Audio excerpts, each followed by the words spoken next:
Hey, Leith. Hey, Clinton, how are you? I'm good, mate. You must be drowning in the economic news around at the moment.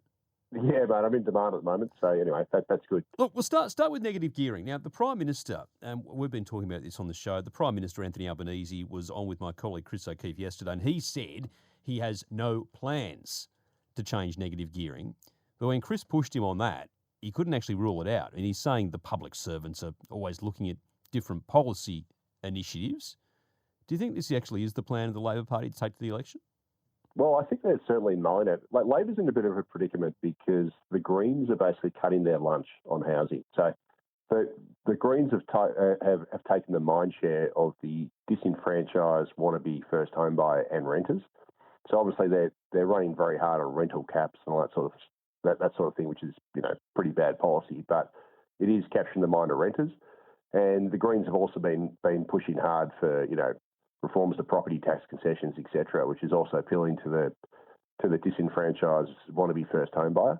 And I think Labor is basically looking at this, going, okay, we need to get some of that mind share back. So, according to reports in across the media, they've said that Labor's asked Treasury to model some proposals to cap the number of properties that a taxpayer can negatively gear, that sort of thing. So that it appears like it's pretty weak source reform. It's only very very minor nips and tucks around the edges, not as severe as what they planned in 2016 or 2019.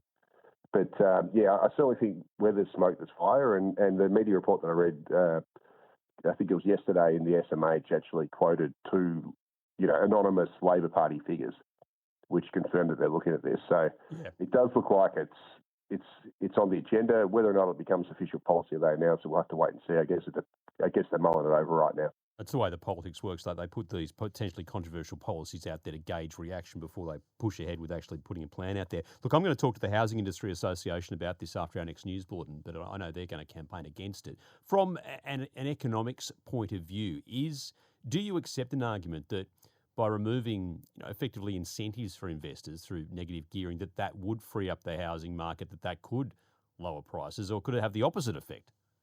No, I think at the margin, and we're talking, pretty minor moves here. I think it would put some downward pressure on prices, and really that's because you reduce a bit of that investor demand in the market, and as a result of that, you'd probably boost the home ownership rate slightly because you'd have more first home buyers buying instead of investors. But we're not talking about big changes here because the policy looks very modest. The policy as it stands, from what I've read in the press, is that Labor would ban future buyers, so existing property investors wouldn't be affected. The changes would be grandfathered, but they'd ban multiple investment property purchases in the future from being negatively geared. So, for example, a future buyer could purchase one investment property and they can negative gear that, but if they wanted to purchase 2 or 3 or 4, etc., they wouldn't be able to negatively gear the subsequent properties. So it's not a full ban or anything like that. It's just a little bit of nips and tucks around the edges, but it would reduce some investor demand and thereby slow the upward trajectory of property prices and would increase the first home buyer rate a little bit. Now, the other big economic news of the week yesterday, the CPI figures came out, and also before that, the RBA kept rates on hold. Now, that's probably not what the government wanted, mind you. Maybe they'll be delivered a surprise early in the new year with a few interest rate cuts based on what most analysts are predicting. They'd be happy about that, but they probably would have liked to have seen a cut this week. Oh, absolutely. I think if you're the federal government, you're sweating bullets at the moment because obviously they're about neck and neck in the polls, and the trend hasn't been great for them. And the rest of the world is basically starting to cut interest rates. So the US has cut them, New Zealand, Canada, UK, and Australia is stuck there on our own, not cutting rates yet. And we've obviously got the cost of living crisis and that sort of thing. And Labor would be banking on the Reserve Bank cutting interest rates before they go to the polls, and that's a go by May next year. So they're sort of running out of time. And the interesting thing about the Tuesday statement by the Reserve Bank was that they said that they fully expect the headline inflation rate to fall below target because of all the subsidies and that sort of thing. But they're going to look through that. Yeah. And they're still concerned about underlying inflation, which is when you remove the impact of subsidies and those volatile items. And that's the thing they're going to be looking at. And Michelle Bullock said that she basically told us not to expect rate cuts, in the near term, which to me read or sounded like she was saying that we're not going to cut rates until next year. And that would have obviously, angered the federal government. And then segueing onto that, Wednesday we then got this CPI indicator result for August, which showed that the headline inflation rate's fallen within target. So it's fell to 2.7% from 3.5% in July. So it's fallen quite heavily. But these falls have been driven by, energy and rental subsidies and also petrol prices. But two of the main reasons why inflation has fallen is because of the federal government subsidies, and that's the exact thing which the Reserve Bank said that they were going to ignore. Mm. So it sort of sets us up for this a bit of a feud between the Reserve Bank and the Albanese government, because the Albanese government obviously wants them to cut pronto, and the Reserve Bank's pushing back.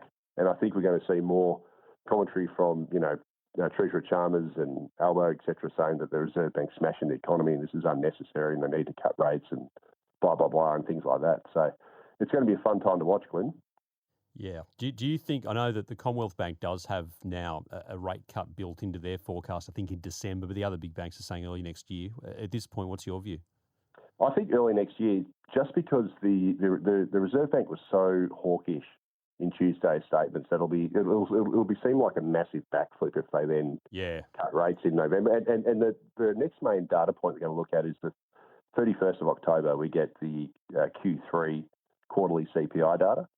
And that would have to come in, I think, that would have to be a great read for them to then cut. But I think that also, I think there's two things we need from the cut rates this year. It'd be obviously a very, very good inflation print. And then also we need to see the unemployment rate nudge higher. And if we got both those things, there's only two more meetings, there's November and then December. So we are running out of time. We'd have to see both those things from the cut in December, which is what CBA is predicting. I think more likely we'd probably get February, just because that's the first meeting in the new year, and it just seems like it'd be a way for the Reserve Bank to save face. They wouldn't be backflipping straight after this latest statement, which was quite hawkish. And with an election, you think is probably going to be called around March, like maybe for April. I think Albo will be pretty happy with a February announcement from the RBA. I mean, sure, he'd love one now, but I think that'll fit with his campaigning pretty well. Yeah, and I think they want a few in a row though. So if they get February, then they might get the next meeting, which is probably I'd say late March, and then maybe he'll call the election. And by that stage, it'll be clear that the Reserve Bank's in an easy cycle, and everyone will be relieved and that sort of thing. So, really, time is getting pretty tight there, Glenn. Like, they're going to need the Reserve Bank to move fairly soon. To basically save the bacon, because if they don't, I think they're going to be in all sorts of trouble. Thanks for your analysis, Leith. We'll catch up next week. Cheers, Clinton. Speak to you then. Leith Van Oslen from Macro Business.